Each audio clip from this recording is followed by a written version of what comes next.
Bonjour et bienvenue dans cette conférence qui se portera sur la fusion nucléaire.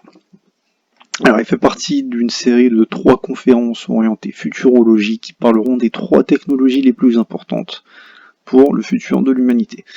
Donc, pour la fusion nucléaire, on parlera donc du principe derrière la technologie, des techniques qui permettront d'atteindre cette technologie dans le futur, et évidemment de son impact sur le futur de l'humanité.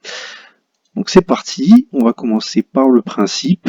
Donc le principe est simple, on prend 2 éléments légers et on les fusionne en un élément plus lourd.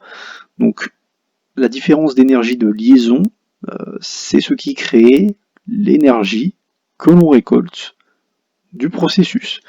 Donc c'est la même chose que la fission, qui est une technique qu'on maîtrise déjà, qui est responsable de la majorité de la production d'électricité dans le monde, et où ce sont cette fois-ci des éléments lourds qui sont séparés.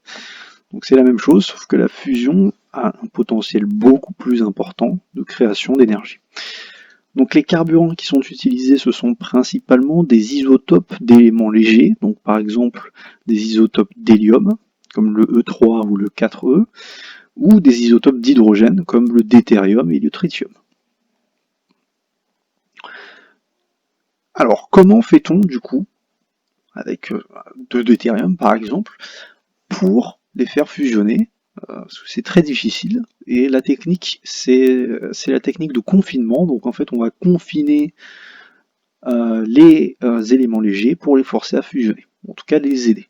La première technique, c'est le confinement gravitationnel, utilisé par toutes les étoiles dans l'univers, où on a tout un tas de matières, et ils sont tous ensemble, tous réunis, tous massés, avec une température importante, et de temps en temps on a un peu de fusion. Bon, c'est pas très efficace, c'est pour ça que les étoiles ont des durées de vie de plusieurs milliards d'années, et surtout, c'est pas très faisable sur Terre, évidemment, on peut pas avoir un soleil sur Terre, ça nous tuerait tous. Mais les deux techniques qu'ont utilisé les humains, du coup, ce sont le confinement inertiel, où on a un bout de carburant, un morceau de carburant qu'on bombarde d'énergie pour forcer à fusionner, et le confinement magnétique, où le carburant est sous forme d'un plasma confiné, tenu en place par un champ magnétique.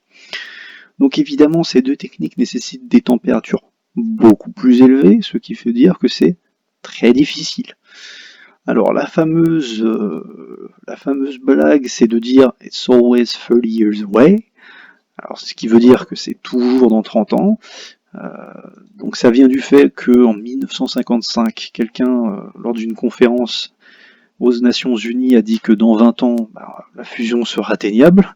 Sauf que là, en 2010, ITER prévoit un fonctionnement en 2035, donc on voit bien qu'il y a un gros gap là-dessus, et c'est de là que ce fameux It's always 30 years away vient. Cependant, il faut quand même rester optimiste, il s'est passé beaucoup de choses entre-temps, donc on voit que les expériences de fusion nucléaire ont atteint des facteurs d'efficacité de plus en plus élevés au fur et à mesure du temps. Donc là, en ce moment, on est à la limite d'un facteur d'efficacité qui nous permettrait d'être utile pour la création d'énergie. Donc on y est vraiment bientôt. Donc quelles sont du coup les difficultés actuelles qui ont été plus ou moins vaincues, bon en tout cas on sait comment les vaincre, c'est que la difficulté principale c'est d'atteindre le facteur Q égal ou supérieur à 1. Le facteur Q c'est la puissance générée par le processus de fusion, divisé par la puissance nécessaire pour atteindre la fusion. Donc, s'il est égal à 1 ou supérieur, ça veut dire qu'on crée plus d'énergie qu'on en a besoin. Et donc, on peut le connecter au réseau électrique pour profiter de cette énergie créée par la fusion nucléaire. Évidemment, la difficulté, le challenge, c'est ces fameuses températures très élevées, 200 millions de Kelvin pour fusionner du deutérium avec du tritium, par exemple. C'est énorme, donc c'est forcément compliqué à atteindre et compliqué à contenir. Également, le plasma dans lequel la fusion opère C'est lié à une physique du plasma qui est extrêmement complexe et qui provoque tout un tas de turbulences, de gradients de température qui font que le plasma est très difficile à contenir et à maintenir. Cependant, on est relativement proche des solutions pour pouvoir atteindre ce fameux facteur Q égal ou supérieur à 1 et atteindre enfin le but ultime qui est une source d'énergie quasiment idéale et à mon sens atteignable dans un futur proche. Alors avant de parler un peu plus de mon estimation personnelle, voilà le réacteur classique pour le confinement magnétique. Donc le confinement magnétique, c'est celui dont on pense qu'il sera utilisé en tant que gros réacteur pour la fusion nucléaire. Donc vous avez au centre du donut un plasma qui tourne tout autour, donc qui est composé du carburant de fusion, donc par exemple du deutérium avec du tritium. Vous avez évidemment également le superconducteur qui est refroidi à des températures de 4 Kelvin pour le cas de ITER et 90 Kelvin pour le cas de Spark, dont je vais vous parler, et qui crée du coup, à ces températures extrêmement basses, un champ magnétique extrêmement puissant pour contenir ce plasma et le forcer à fusionner. L'énergie créée est récupérée sous forme de chaleur qui va aller faire chauffer de l'eau, qui crée de la vapeur pour faire tourner une turbine créant de l'électricité du coup. Alors, mon estimation personnelle, c'est que on atteindra ce facteur Q supérieur à 1 avec Spark, d'accord, qui utilise le même principe qu'ITER et dont la construction est prévue à partir de 2021 pour une finalisation en 2025-2026. La différence avec ITER, c'est l'utilisation de superconducteurs à 90 Kelvin et qui nécessite donc, contrairement aux superconducteurs d'ITER, seulement de l'azote liquide pour être refroidi, contrairement à de l'hélium liquide. Donc c'est beaucoup moins cher, beaucoup plus facile à mettre en place. Et surtout, ces superconducteurs-là sont plus puissants. Plus de champ magnétique, et c'est comme ça que, à mon avis, Spark pourra atteindre ce facteur Q supérieur à 1 avant tout le monde. Et évidemment, c'est pas seulement c'est également la source d'énergie idéale quand on compare au futur et également à ce qu'on peut faire actuellement. Donc ce qu'on peut faire actuellement, c'est de la fission nucléaire qui a une densité énergétique quand même très élevée, hein, beaucoup plus élevée que de la combustion de pétrole par exemple, mais comparé à la fusion de deutérium-tritium, c'est 100 fois moins élevé. D'accord, à peu près 100 fois moins élevé.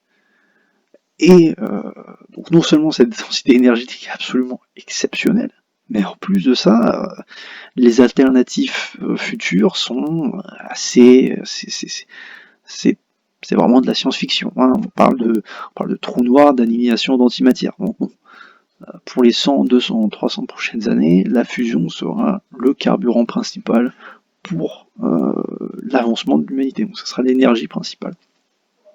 Donc du coup, quelles sont les technologies qui vont être utilisées pour atteindre et utiliser la fusion dans la vraie vie?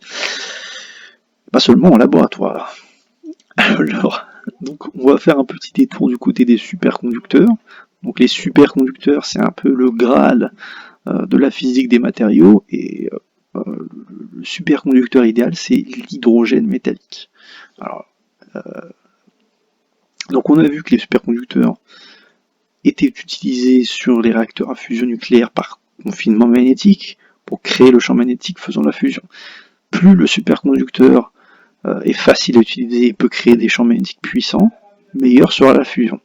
Donc l'hydrogène métallique, c'est un peu un Graal qui est recherché depuis déjà 85 ans et qui potentiellement a les propriétés de pouvoir être un superconducteur quasi idéal.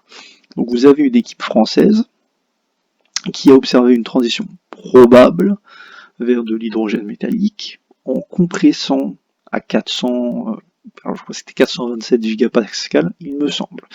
Donc plusieurs millions de fois la pression atmosphérique, entre 2 entre deux diamants, hein, pour aplatir en fait l'hydrogène et le rendre superconducteur.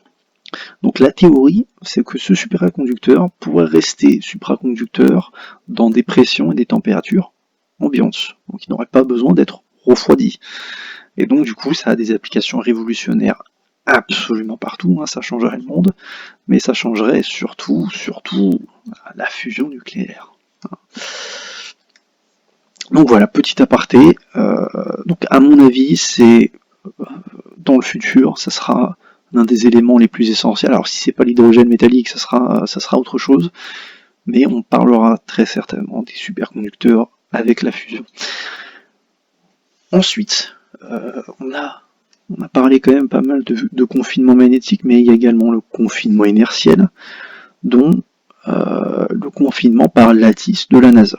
Alors c'est un confinement très intéressant, d'accord, puisqu'il permet des choses que le confinement magnétique ne permet pas. Donc le confinement magnétique, il faut savoir que ça a pas mal de problèmes, et notamment qui nécessite beaucoup d'énergie pour faire chauffer le plasma, que les superconducteurs, en tout cas actuellement, ont besoin d'être refroidis à des températures très basses, que c'est difficile de contenir magnétiquement avec les supraconducteurs qu'on a actuellement. Et donc du coup, l'idée de la NASA, ça a été de contraindre des petits atomes dans des plus grands. Donc c'est la même chose que de mettre de l'eau dans du sable, et en fait ils ont pris de l'herbium, voilà, donc c'est un atome avec un réseau cristallin qui a beaucoup d'espace, et ils ont mis plein d'éthérium dedans. Voilà, complètement rempli de déthérium. Étant donné que le déthérium est plus petit, ben ça rentre entre les layers du réseau cristallin. Pardon. Ce qu'ils font ensuite, c'est rayonner un rayon d'énergie, donc un rayon X, sur leur herbium chargé en deutérium, ce qui crée deux réactions, d'accord, une réaction de fusion, voilà, où on a de l'énergie évidemment,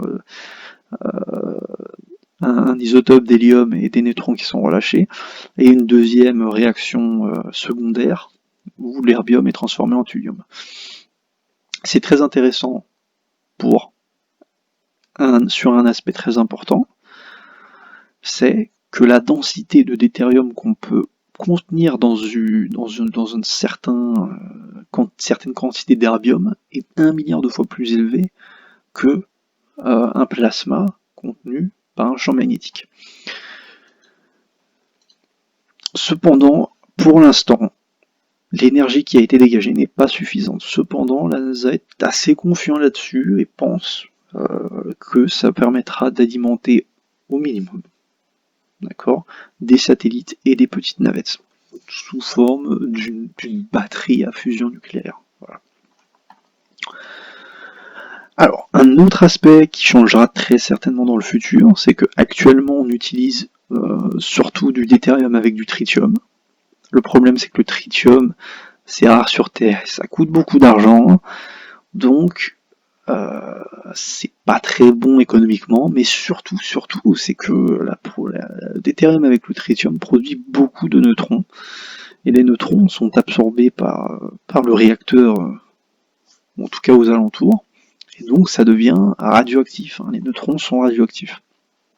Donc dans l'idéal, on aimerait avoir un processus de fusion plus clean au niveau de la radioactivité et utilisant des matériaux moins chers. Voilà. Une alternative, mais qui n'est pas une alternative sur la planète Terre, c'est l'hélium 3, donc un isotope d'hélium, qui crée un autre isotope d'hélium, donc l'hélium 4, et deux protons. Donc un proton, c'est un hydrogène, donc on n'a pas de production de neutrons ici, et ça crée pas mal d'énergie. Le problème, c'est que l'hélium 3, c'est très rare sur Terre, mais, question intéressante, c'est pas rare du tout sur la Lune. C'est également encore moins rare sur les géantes gazeuses. Donc voilà, on comprend vite qu'il y a peut-être une économie là-dessus, en dehors de la planète Terre. Donc une raison d'aller en dehors de la Terre. On a également une alternative, cette fois-ci sur Terre, donc c'est de l'hydrogène avec un isotope de bore. Donc c'est un candidat qui est considéré comme idéal pour sa facilité à fusionner, et le fait qu'il ne crée pas de neutrons. Voilà. On a tout un tas d'autres avancées, donc j'ai préféré on pourrait en parler pendant des heures, hein, évidemment. Une qui est très intéressante, c'est l'utilisation de l'intelligence artificielle pour la prédiction des turbulences dans le plasma des réacteurs. Je vous ai parlé plutôt de la physique des plasmas qui était très complexe. D'accord, en utilisant des intelligences artificielles, on peut aller prédire ce qui va se passer dans le plasma pour agir sur le champ magnétique en prévenance de ces turbulences. Ce qui permet de maintenir le plasma plus longtemps. On a également d'autres techniques qui sont étudiées par une compagnie anglaise par exemple, qui utilise une technique qu'ils appellent l'effondrement de cavité pour créer un plasma de manière inertielle. On a les avancées dans les superconducteurs, donc plutôt je vous ai présenté le superconducteur idéal, l'hydrogène métallique, donc superconducteur à température ambiante, pression ambiante, super puissant en termes de création de champs magnétiques, mais entre-temps on a quand même eu pas mal de choses, notamment par exemple les REPCO, donc c'est tout un tas de superconducteurs qui peuvent fonctionner à haute température relativement aux superconducteurs utilisés par exemple sur ITER, donc à 90 Kelvin, qui créent du coup plus de champs magnétiques, qui sont plus faciles à refroidir, et qui sont utilisés dans Spark, qui est mon estimation personnelle pour un réacteur avec un facteur Q supérieur à 1 d'ici 5 ans. On a également, encore une fois, c'est facile de deviner que certaines personnes ont pensé à combiner des approches à la fois de confinement magnétique et de confinement inertiel pour avoir une solution hybride un peu, réunir un peu tous les avantages. Donc voilà. En termes d'avancée, je vais m'arrêter là. Mais il faut savoir, voilà, on comprend bien que c'est un domaine en termes de recherche qui est très très très porteur, donc il y a tout un tas de techniques. Peut-être que parmi ce que je vous ai présenté, certaines seront utilisées dans le futur, peut-être pas, peut-être que ce sera d'autres, mais en tout cas, c'est clairement, on est clairement en tout cas pas loin d'avoir la solution, ou les solutions qui seront utilisées dans le futur. Et du coup, qu'est-ce que ça nous permettrait? Parce que faut savoir une chose, c'est que l'avancement de l'humanité c'est supporté par deux choses, l'énergie et la main d'œuvre. D'accord? Donc si vous avez un niveau d'énergie qui est complètement différent d'avant, c'est-à-dire 100 fois plus, 100 fois plus comparé à la fission nucléaire, qui est notre meilleure solution actuellement, on comprend bien qu'on va pouvoir faire des choses qu'on n'imaginait pas forcément pouvoir faire jusque-là. Donc par exemple, une des problématiques principales de l'humanité, c'est sortir de la Terre. Voilà. Ça coûte très cher, ça nécessite des fusées qui nécessitent beaucoup d'énergie, qui sont qui contiennent principalement du carburant pour un tout petit peu de charge utile. Bon, c'est pas très efficace. Avec l'énergie nucléaire, on peut faire des choses complètement d'un niveau complètement différent. Donc, par exemple, un nano-orbital. Donc ça serait un anneau qui serait tout autour de la planète Terre, donc ça serait absolument énorme, hein, et qui utiliserait des ascenseurs spatiaux pour y accéder. Donc évidemment c'est un peu une solution très lointaine dans le futur, mais et qui nécessite beaucoup d'énergie, mais avec la fusion nucléaire, ça devient de l'ordre du faisable.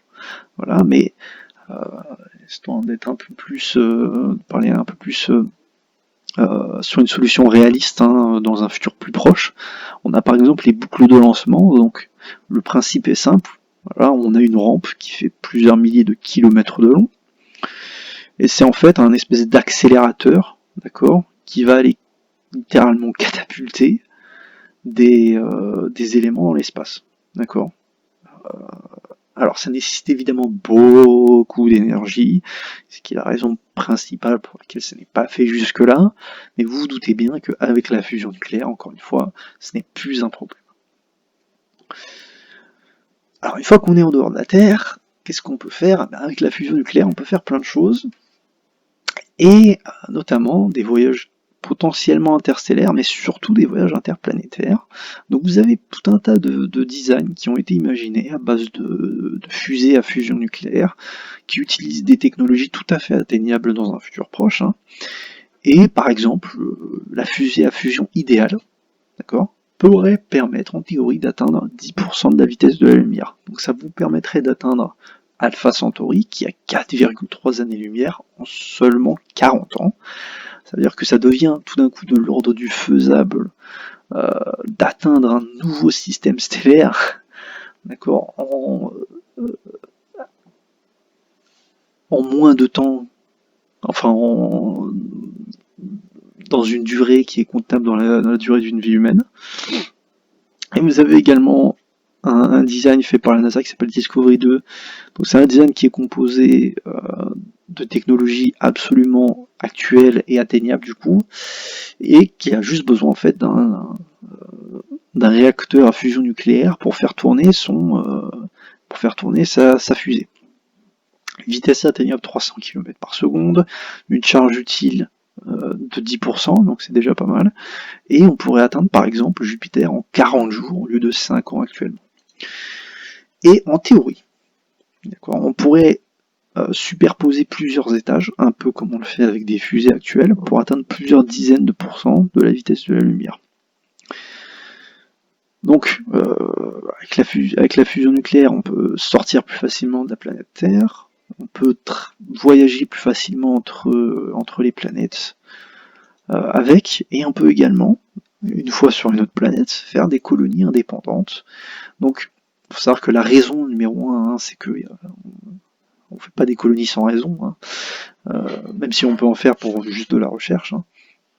Mais les géantes gazeuses peuvent être atteintes relativement rapidement, et les lunes des géantes gazeuses sont très intéressantes pour de l'exploitation pour certains matériaux, et c'est très intéressant, de l'hélium-3 en veux-tu en voilà, qui sera probablement la source principale de carburant de fusion dans le futur.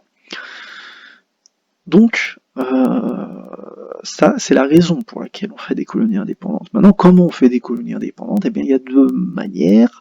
Soit on se pose sur la planète ou la Lune, et on se fait notre petite colonie, soit on fait un gigantesque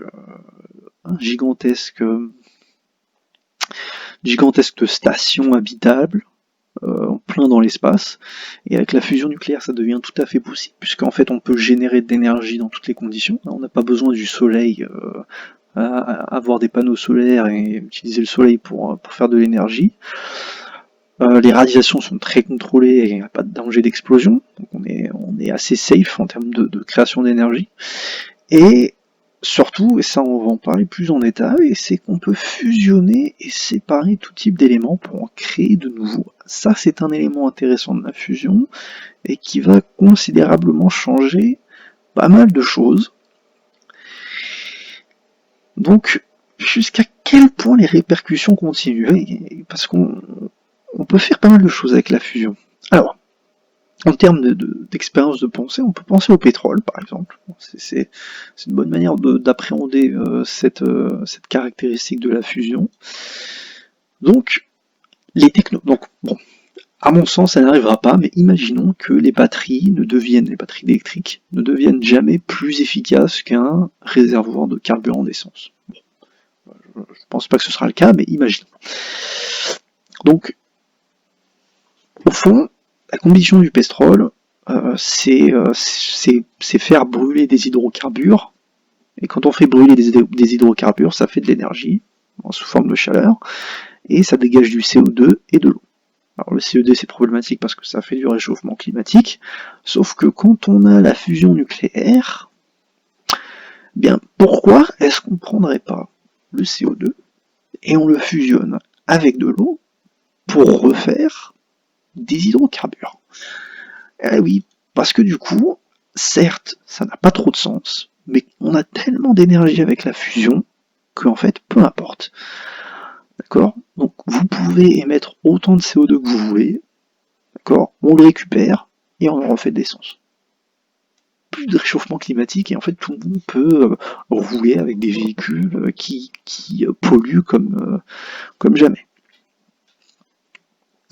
Donc l'impact principal, ça sera surtout sur l'agriculture, vous allez le voir. Donc on a deux engrais principaux sur l'agriculture, un à base d'azote et un à base de phosphore. Pour celui à base d'azote, donc on utilise le processus Haber-Bosch avec un peu d'hydrogène pour faire de l'ammoniac, qu'on utilise ensuite comme ingrédient de base pour l'engrais. Cependant, cette partie-là, donc réacteur catalyste, c'est responsable de 2% de la production d'électricité dans le monde. D'accord? Donc c'est absolument énorme, c'est beaucoup d'énergie qui part pour créer ces engrais. On ne peut pas y échapper, hein. Les engrais c'est le carburant de la population, hein, parce que ça permet de créer de la nourriture et donc d'avoir des populations de plus en plus importantes. Cependant, avec de la fusion, votre production d'énergie est peu chère pour des quantités énormes, donc les engrais deviennent faciles à créer et peu chers. Pareil pour le phosphore, qui est la base du second engrais principal, sauf que c'est rare et cher sur Terre, et la raison pour laquelle c'est rare et cher sur Terre, c'est qu'en fait, quand les compagnies voient un dépôt de phosphore, s'il n'est pas assez concentré, ils abandonnent. Ils se disent, bon, ça a nécessité trop d'énergie pour séparer le phosphore des autres éléments, donc on va chercher un autre dépôt de phosphore plus concentré. Avec de la fusion, on s'en fout. Voilà. Même si le dépôt de phosphore est extrêmement peu concentré, centrifugeuse, on sépare, et puis voilà. Donc, tous les engrais deviennent peu chers. Donc, qui dit engrais peu cher dit nourriture pas chère. Mais ça ne s'arrête pas là, parce qu'on pourra également faire de l'agriculture vraiment partout, parce que l'un des autres problèmes de l'agriculture, c'est l'eau, le manque d'eau. Sauf que quand on a beaucoup d'énergie, en fait, les eaux usées, on peut les rendre propres avec un peu d'énergie. Sauf qu'on ne le fait pas actuellement parce que ça dépense trop d'énergie. Mais une fois qu'on a la fusion, plus de problème de sécheresse, plus de problème d'eau. On pourra ensuite créer des serres et les faire illuminer avec des LED modernes.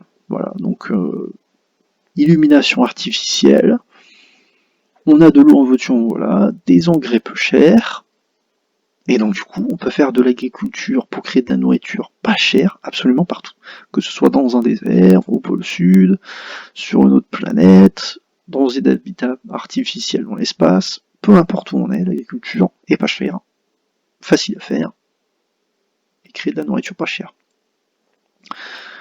Merci à fusion. Donc, pour présenter un peu ça, alors, un humain a besoin de 1 million de kilocalories de nourriture, et en fait, historiquement, pour créer cette nourriture, il faut de l'énergie, et historiquement, ça vient du soleil qui vient illuminer un morceau de terre sur lequel on fait pousser des choses, d'accord, et une partie de ces choses, ça va être des fruits et légumes, des céréales. L'autre partie va être mangée par des herbivores qu'on mangera ensuite sous forme de viande. Voilà. Donc toute l'énergie pour votre nourriture vient du soleil. Sauf que avec la fusion, on peut faire du soleil mais artificiellement, d'accord. Et on va essayer de regarder un peu de combien on a besoin d'énergie, donc combien de carburant de fusion on a besoin pour couvrir certains besoins pour un humain. Alors avec 1 gramme de fusion, qu'est-ce qu'on peut faire avec 1 gramme de fusion? Une petite goutte d'eau. Voilà. Et on peut alimenter une personne pendant 1 an. Même en considérant quelques petits repas luxueux au passage.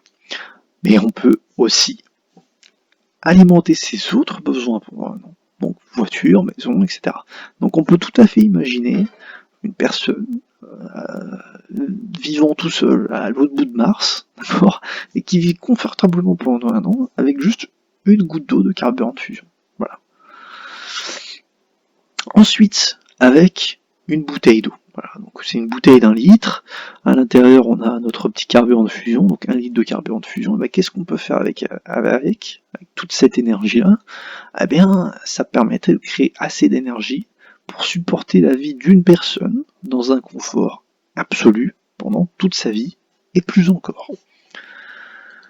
Ensuite, on regarde un semi-remorque, donc voilà, la remorque est pleine de carburant de fusion, d'accord. Et qu'est-ce qu'on peut faire avec? Eh bien, on peut créer un soleil artificiel pouvant illuminer en énergie un parc naturel de la taille du département du Rhône pendant 10 ans. Donc vous pourriez très bien avoir un parc naturel, d'accord, sur Pluton, d'accord, et l'alimenter entièrement avec un soleil artificiel.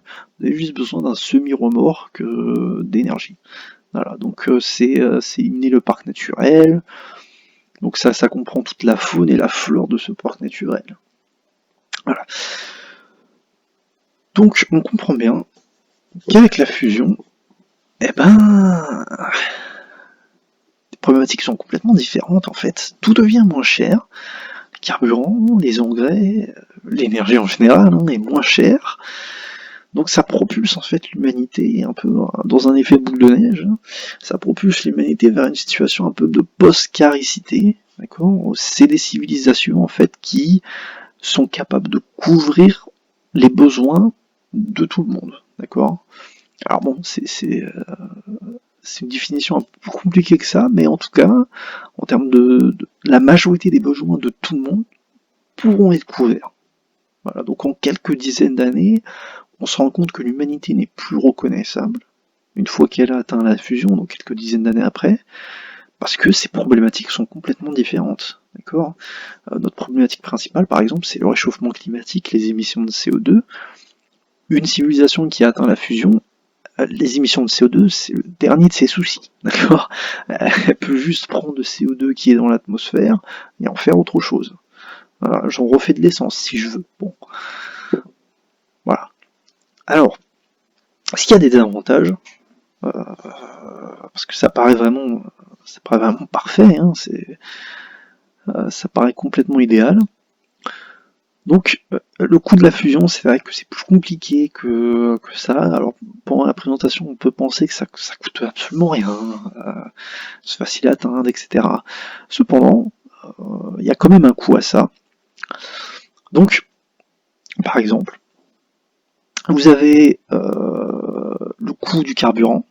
Donc actuellement, donc bon, ça date plutôt de 2007, mais actuellement le deutérium à 1000$ le kilogramme. Bon, certes, ça crée 100 fois plus d'énergie par kilogramme, mais ça coûte quand même pas mal, 60% du prix de l'équivalent en carburant de fusion, donc 1 kilogramme d'uranium.